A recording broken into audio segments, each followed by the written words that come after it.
I'm Shorty and welcome back to my YouTube channel, Shorty Skate Series. Following on from last week where I went to the trampoline park to practice flips, this week I headed to Chuncheon X-Game Skate Park with the Soul Skaters crew to practice flipping into the foam pit. Oh! It also gave me the perfect opportunity to test out Insta360's GO2 action camera and all its accessories.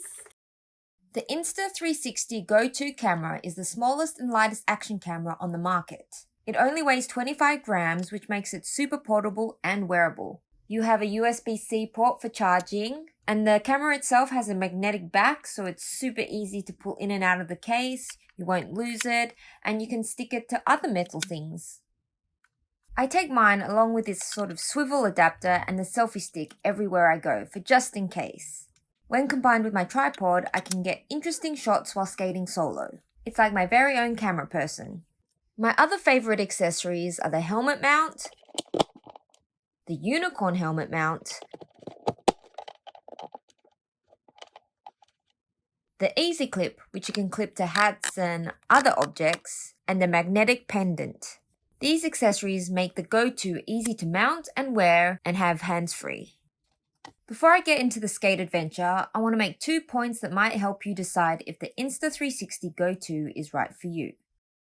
Point number 1, video resolution. If you're looking to film in 4K resolution, then this camera isn't really for you. The maximum resolution is 1440p at 50 frames per second, which works well for Instagram Reels and TikTok videos. But if you want a high resolution, I recommend looking at Insta360's larger action cameras.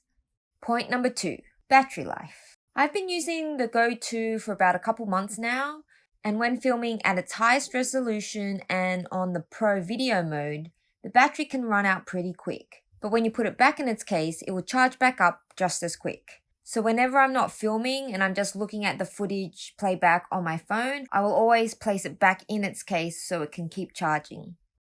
There are many great features and shooting modes on this camera like hyperlapse, slow motion, time-lapse, HDR mode, but I'm not going to go into them in this video. What I was more interested in was the flow state stabilization, the horizontal lock, and the ability to mount this camera anywhere. These features are the ones that make this action camera great for roller skating. For more info, I'll add a link in the description below.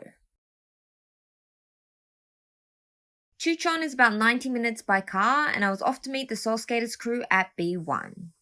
The day was quite sunny, so I decided to try the ND filters that you can purchase for the GO2 camera. I wasn't 100% sure which one to use, but I decided to go with the ND16, and it gave my footage a deeper coloring and contrast. Sorry for the wobbly filming, I was holding my iPhone with one hand and changing the lens with the other. After a bit of vert pumping practice on this very beaten up wooden ramp, we headed over to the foam pits. I attempted once before to try and backflip into a foam pit on roller skates, but I was too scared. I have backflipped on blades before, but something about roller skates, it just messes up with my mind. But after practicing on the trampoline the week before, I was feeling more confident. After a couple of last-second bailouts, I told my brain to just throw it. And after that, I started to make more progress. Once I cleaned up my technique a little bit with some pointers from Kevin, I decided to try out some Insta360 GO2 accessories for that point of view angle. First up was the chest mount. I felt more comfortable having something attached close to my body rather than on my helmet. As you can see here, the flow state stabilization is amazing and kept my shot really steady, which is great for when you're roller skating or flipping into foam pits. Arms to here. Hold arms to here. Okay.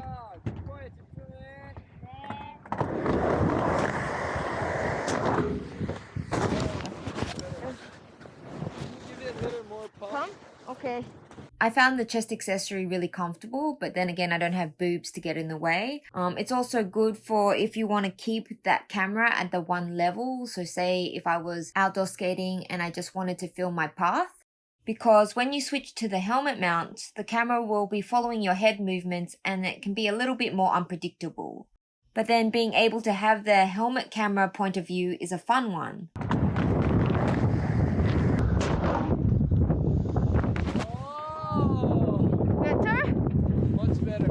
Yes! Finally! Ah. Now for my favorite accessory, the selfie stick. As I mentioned before, I use this one a lot. Because the Insta360 GO2 camera is so light, I feel very confident park skating with it, so it gives my videos a unique style. One thing to note is that the GO2 camera isn't a 360-degree shooting camera, so the selfie stick will not be invisible. If you want that style of footage, then you need to look at the Insta360 X2 or the 1R. But for me, I don't mind seeing the stick in the frame.